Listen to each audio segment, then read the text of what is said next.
How we doing? You know, I always gotta make sure I got my tick right. There we go. There. I think I got it. Okay, I think I got it covered now. Good morning. My name is Kate Frauchi.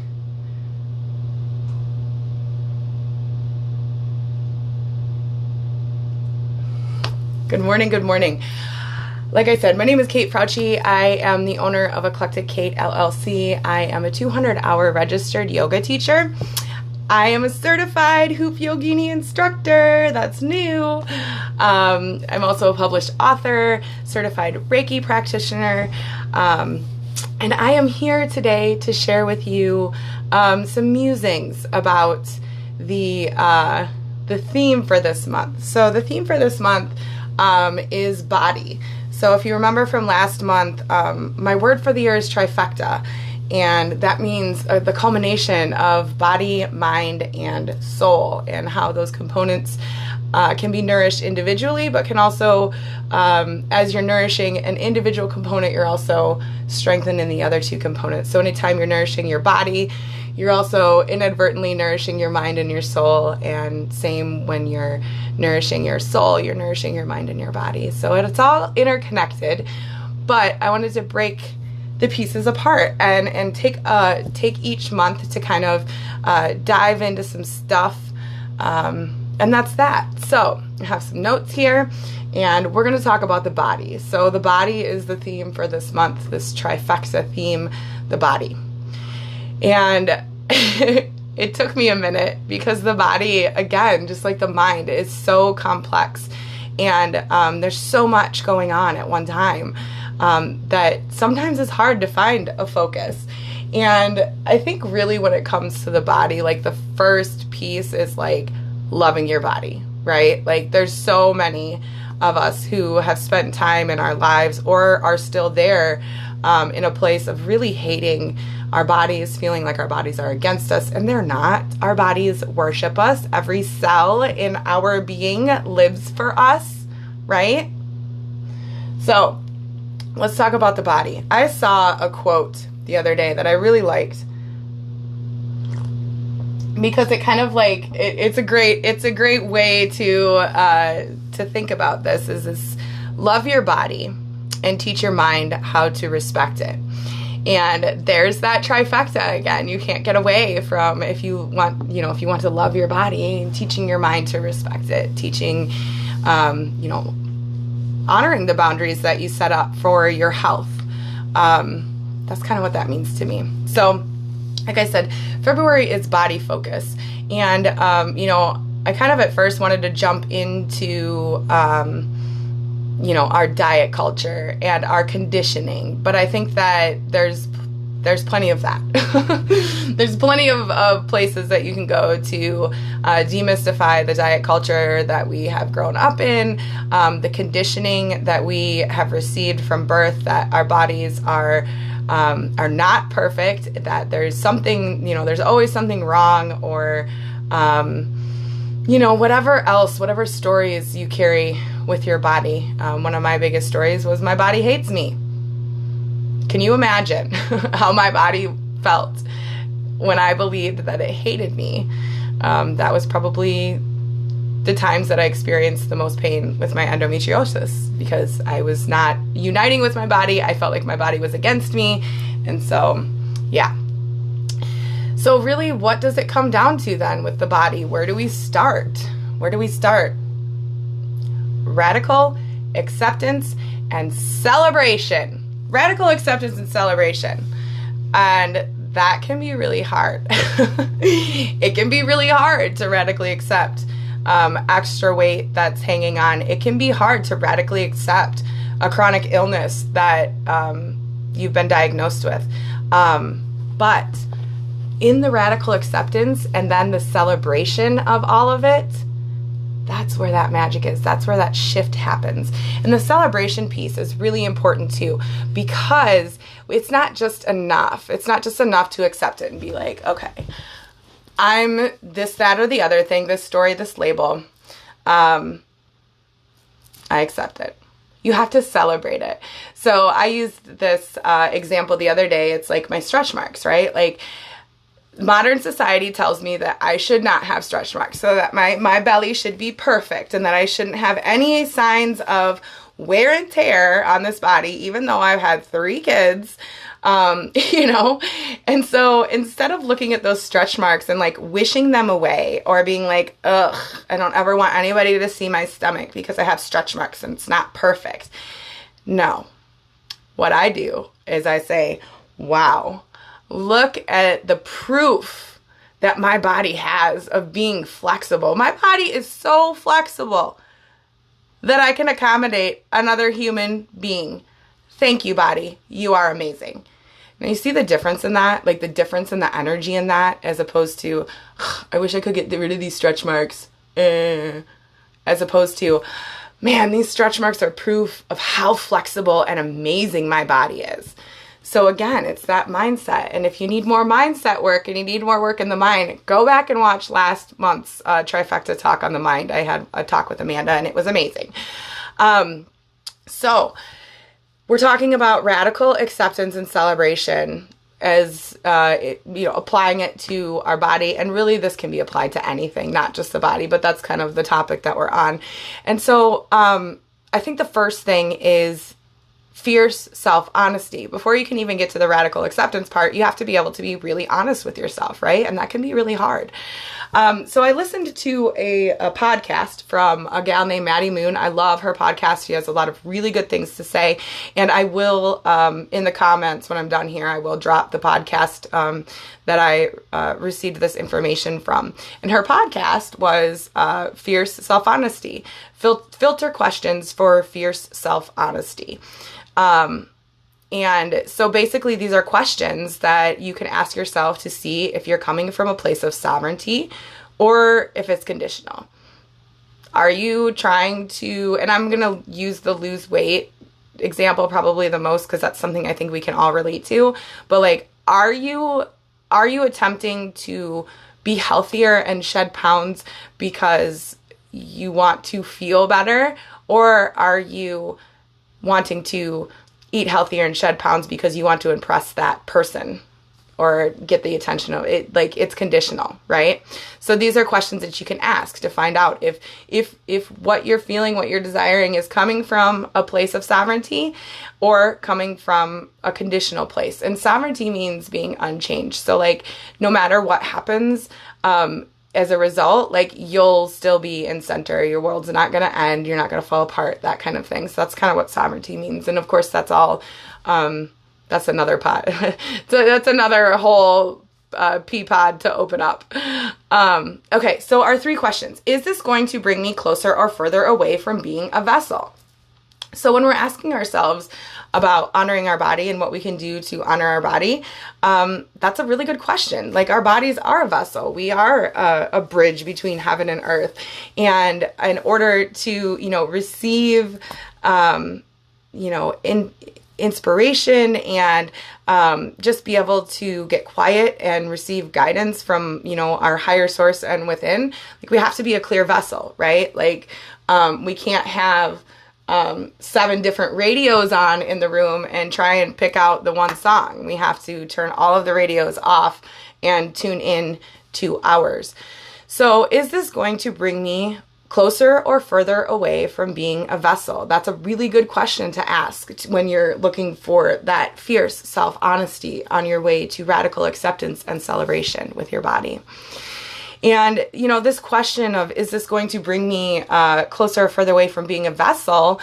You got to remember, it's a moment to moment question, like present moment. Like, before I go to smoke a cigarette, I probably should be asking myself, is this going to bring me further or closer to being a vessel? The answer most of the time is no.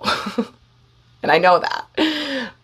But sometimes, yes, it is going to, because I'm going to go out and I'm going to, but that's a whole nother story. But I think you get the idea there, moment to moment. And it's going to look different, right? What is vessel opening now? What is going to keep you open as a vessel may not be what's going to keep you open and a vessel in the 5 minutes. It's the same thing with balance. Some of the things that bring you balance one day may not bring you balance the next, and that's okay. That's why we have our tools. So the second question that you can ask yourself for this fierce self-honesty, like I said, this is from that Maddie Moon podcast. The second question is, if I don't get the desired outcome, will I still be glad I did it? If I don't get the desired outcome, will I still be glad I did it? I think this is a really good question, because this really can find out, is really pinpoints quick whether or not you're in alignment. And, if the answer is no, then you need to dig deeper for the truth. And, if I don't get the desired outcome, will I still be glad I did it? If I don't lose 50 pounds like I think I should, will I still be glad that I made changes to my eating habits? The answer to that is probably going to be yes. And again, this is moments for reflection and pause so that you can cultivate that fierce self-honesty, because that is really, again, that's really important, to be honest with yourself. And then the other question too, in this, if you don't get the desired outcome, will you still be glad you did it? Are you setting yourself or someone up? That's another question you can ask in this vein of, if I don't get the desired outcome, will I still be glad I did it? Are you setting yourself up, or are you setting someone else up? Okay, number 3. What would you need to do to be okay with this if it never ends or you always feel this way? So this is kind of a daunting question, I think, because the minute your mind starts to think, oh my God, I'm going to feel this way forever. But I think this is a really good way to flip the script. If I had to live with this, if I had to live with this chronic illness for the rest of my life, what would I do? What would I do to be okay with it and continue to feel joy and be happy in my life? What if you were never satisfied with your body? What would you do? What would a queen do? That's a good question to ask. And, what boundaries would you need to set? What practices would you need to have? How would you play with it if you knew it was never going to go away?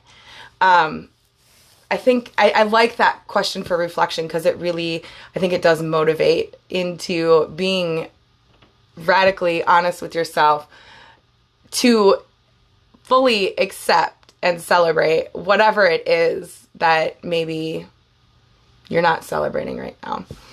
So the first step to that radical acceptance of body and that celebration of this vessel that we have is that fierce self-honesty. So if this is something you want to work deeper into, or if you want to go and listen to Maddie Moon's podcast on fierce self-honesty, I will drop that link in the comments below. And again, I think it's like a 45-minute podcast. It's pretty good. And it goes in a lot more in depth into these questions that I just asked. But I thought that was a really good, that really needs to be present when we're working on radical acceptance and celebration. We really have to exercise that fierce self-honesty. And just like anything else, it's like a muscle. So the first couple of times it's going to be hard, but you got to keep going back and you got to keep doing your reps, and then you're going to get stronger, and then it's just going to be second nature for you to be fiercely honest with yourself. And that just, we're going to talk about that. Let's talk about that now. So I have been covering the yamas and the niyamas in the Namaste Sober class on Monday nights at 7 p.m.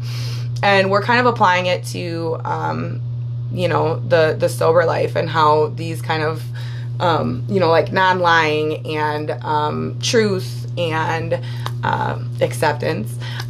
Those are all yogic philosophies. Those are all part of the first two limbs of Patanjali's Ashtanga yoga system. So we've been covering those, and this tied beautifully into this fierce self-honesty, radical acceptance, celebration. So let's talk about the yamas and the niyamas quick, and specifically Satya, Santosha, and Ashima. So Santosha is a niyama. Satya and Ashima are yamas. Satya is non-lying. So Satya means truth. And this is part of a class that I had done. In the quest to becoming authentic humans, there really is no place for dishonesty, right? How can we find our truth if we don't behave truthfully with others? Why should we be fearful of any consequences when we are speaking our truth? A couple questions to get the mind rolling there about truth. So this quote from T.K. Desikchar, I always have a hard time with that one, says, Satya should never come into conflict with our efforts to behave with Ashima, or nonviolence. Essentially, if speaking truthfully hurts others, then hold your tongue.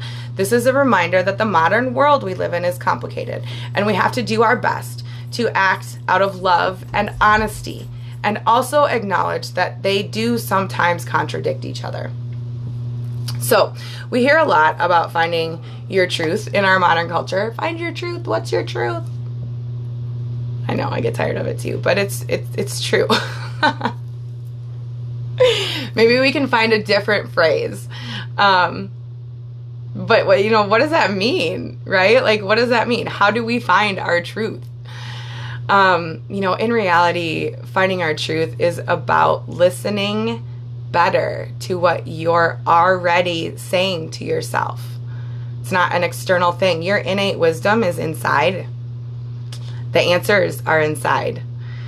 And the nice thing that I love about yoga and meditation is that it gives us space and silence, or just quieting of the mind, to hear and listen to what's already there.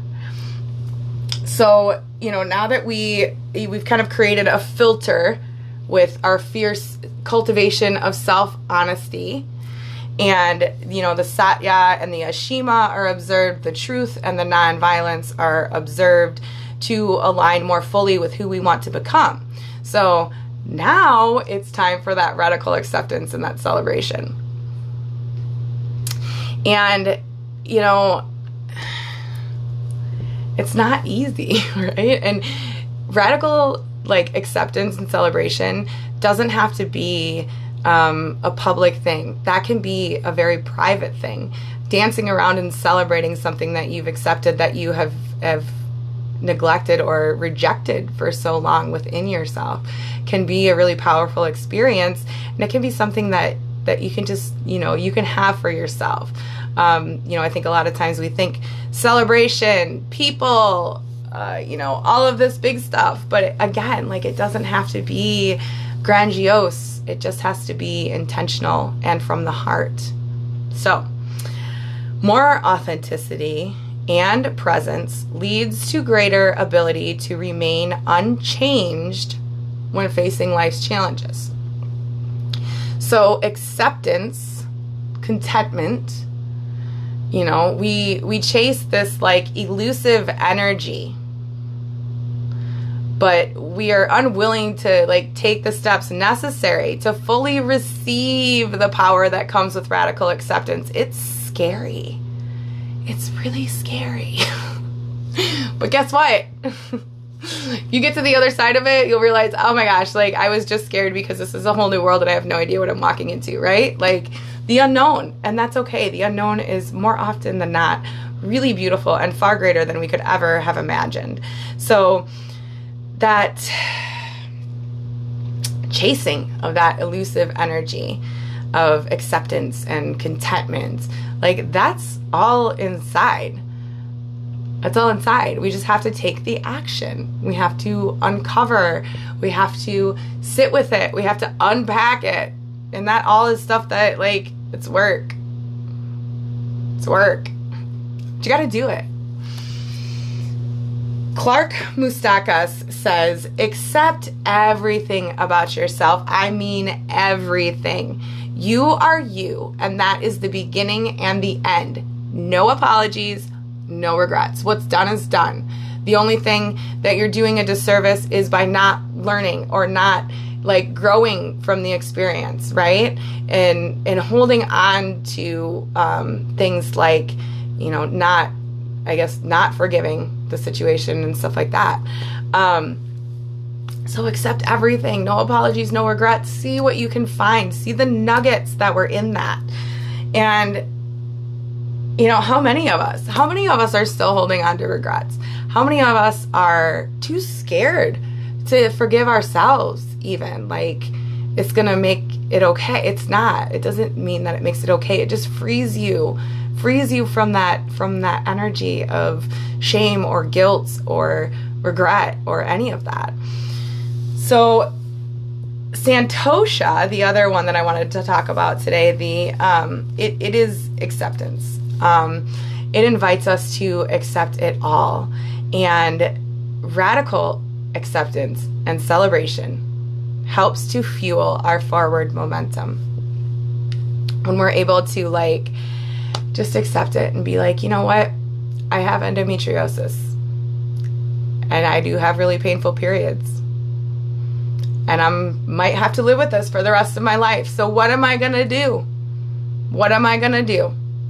I'm going to start, loving my body and accepting, radical acceptance for the fact that I am here where I am, but I can do something. I can fuel my body correctly. I can make sure that I eat properly. I'm setting up those boundaries so that if this is something that I have to live with for the rest of my life, I can be okay with it. So that's kind of what that means, or that's what that looks like. So fueling that forward momentum anyways. So, looking at the ways that we're imperfect or how far we have yet to go on our journey is way more natural for the brain than to look at all the ways that we're already pretty awesome or that we're achieving a small step in the right direction. I mean, really think about this. Think about how many people have said, you go to congratulate them and you're like, hey, you've lost 20 pounds. You're looking really good. I'm so proud of you. And that person replies with, yeah, but I still have 10 more to go. How is that serving you?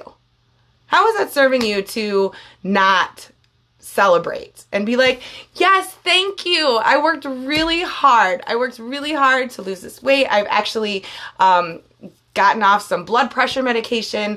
I have so much more energy now, and celebrating that instead of being like, yeah, it's great, but I have 10 pounds to go. Not the kind of energy you want in your life, okay? Hence the raspberries, because really, we're conditioned to do this, you guys. We're totally conditioned to do this. We're totally conditioned to always feel like it's not enough or always feel like there's some type of improvement that we need to make on our body and that it's never good enough. Stop. Just stop. Radical acceptance. You are where you are, and it is beautiful, and it has a purpose. So accept it. See how you can celebrate it. Like I said, for the longest time, I thought, I can't wait to get a tummy tuck. I can't wait to have some surgery to get rid of these stretch marks. And now it's like, you know what? If that ever happens, that happens. That's great.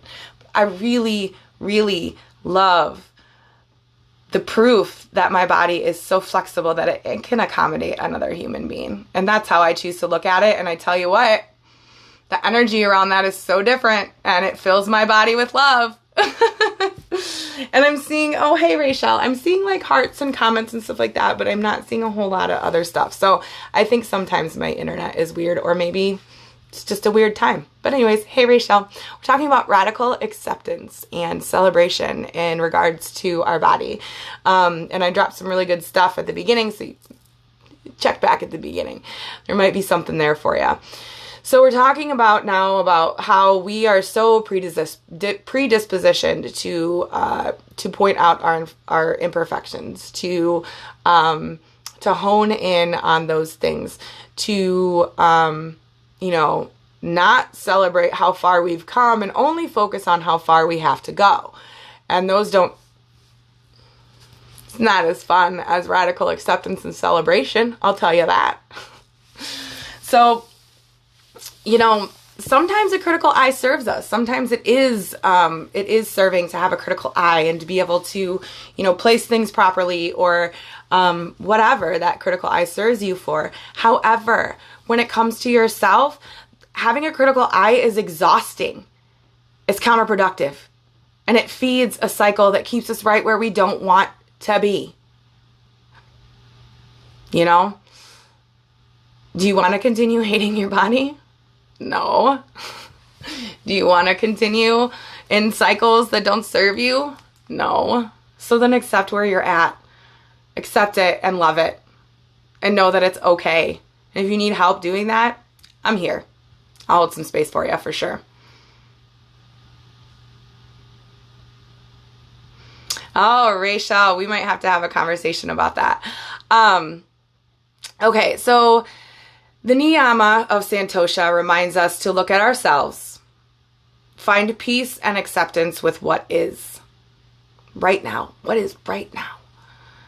We must employ satya, or truth, to help us love and offer forgiveness to what we need to accept.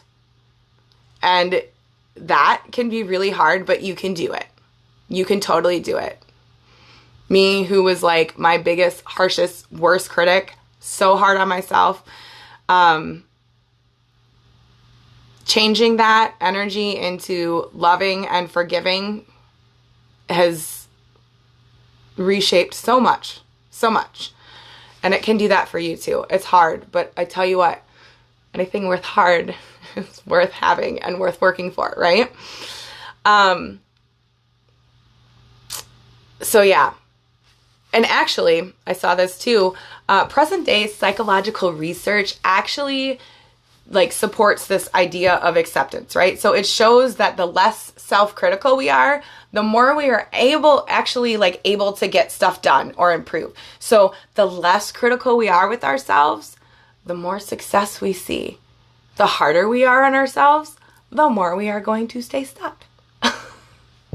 Right? And like, it sounds really simple, but when you're in it and you don't have the awareness, it can be really frustrating or confusing. But working on just quieting that self-critical voice, radically accepting whatever that critical voice is trying to judge, and then loving it and being like, you know what? This may be how it is today, and it doesn't have to be like this forever, but I love this right now, exactly how it is. You're welcome, Candy. So yeah, just, you know, give yourself some grace, all right? Nobody gets this right on the first try. We're humans. We're figuring this out together. So really too, you know, when you are able to offer yourself some self-acceptance, that acceptance of self, that love, you know, that is such a powerful first step to change and growth in anything that you want to change or grow into. That acceptance, that radical acceptance, and that celebration is like, it's like handing yourself. It's like handing yourself a golden key that opens countless doors of all kinds that you could have never even imagined opening from where you are right now.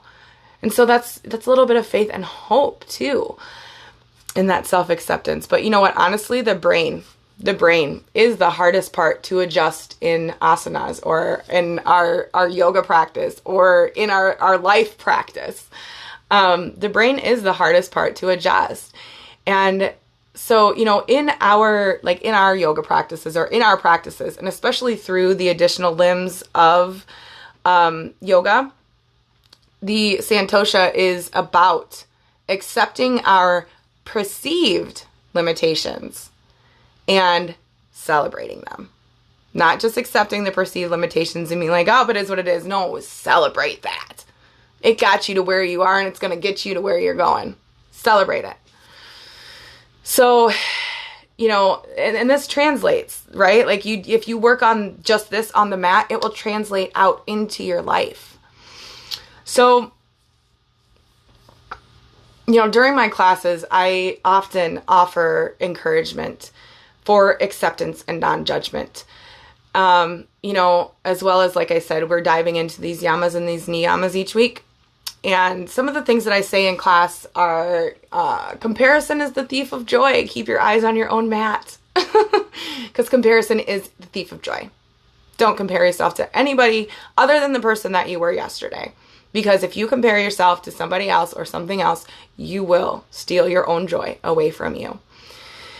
I always say, drop judgment for self. You are where you are in your practice, and it is perfect. And, that is another one that I love, because so often we are in that mode of judgment, and we need to get in the mode of acceptance.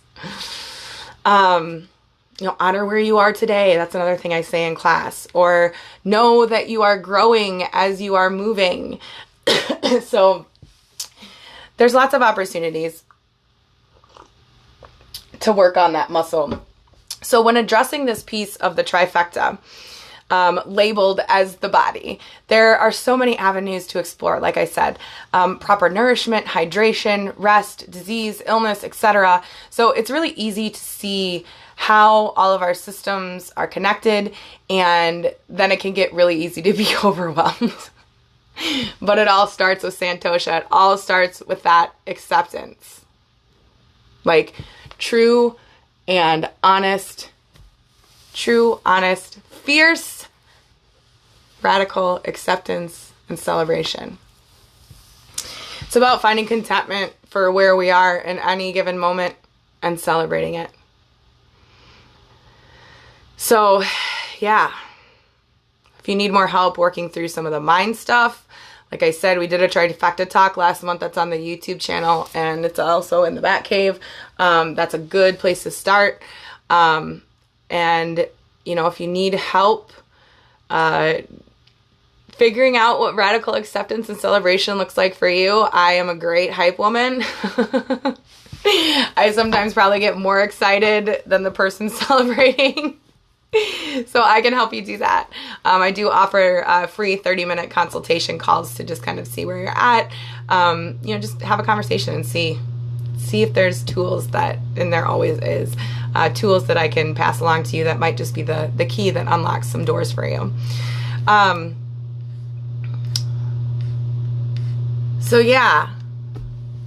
Fierce self-honesty, radical acceptance, and celebrate yourself. Come on.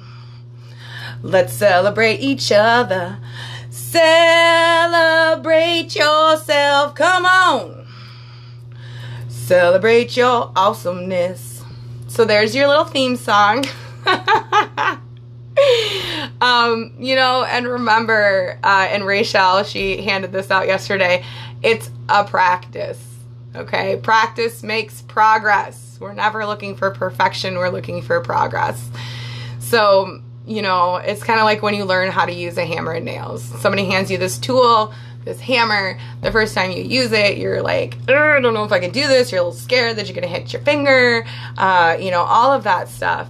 And the more and more you return to the hammer and nail to use it, the more and more you get comfortable with it, and the more it serves you, and the more you're able to build amazing things. So don't be afraid to pick up those new tools, and just know that it may feel awkward at first, but that's okay. Again, practice makes progress. Thank you for that, Rachel. Okay, so that's it. That's what I got for you today about Trifecta and the body. It really all starts with that radical acceptance, and that's kind of where I wanted to start this month with our body theme. So moving forward, we're going to talk a little bit more about, radical acceptance in the body, but we're also going to be talking about food knowledge. I'll be sharing recipes, practices for self-love, journal prompts, who knows what else is going to come out of it. But like I said, the body is a really vast topic. But I'm not worried, because we'll hit the body a couple more times throughout this year, and we can focus in on other things that are of interest. So if there is something that you want to see in regards to our body topic for the month, please post it in the comments below. I want to know what is of interest and what you are looking for so that I can better serve you. Drop it in the comments, anything that you want, anything that you're struggling with within your own body. or anything like that, please drop it in the comments, and that can help steer our body trifecta topic for this month. New moon circle on Thursday in the Bat Cave. Namaste Sober tonight at 7 p.m. Thursday morning, 6:30 to 7 up in Adam Yoga. Just finishing the Blossom and Bloom Challenge over in the Bat Cave. It's been really incredible. And what else? Oh yeah, Hoop Yogini on Saturday. Oh, and I'll be back tomorrow morning. I'm going to come back tomorrow morning and go live for you guys and show you the Hoop Yogini practice. Demo it for you. If you want to try it out with me, that's great. If not, you can just watch, whatever. But that's what I'm going to do. So that's it. Radical acceptance, celebration. Oh yes, and don't forget the fierce self-honesty. All right. May your practices bring you peace, and may you share that peace with the world. I love you all, and thank you for your continued support. And thank you for popping in with your energy and your comments today. I really appreciate that. Have a good one.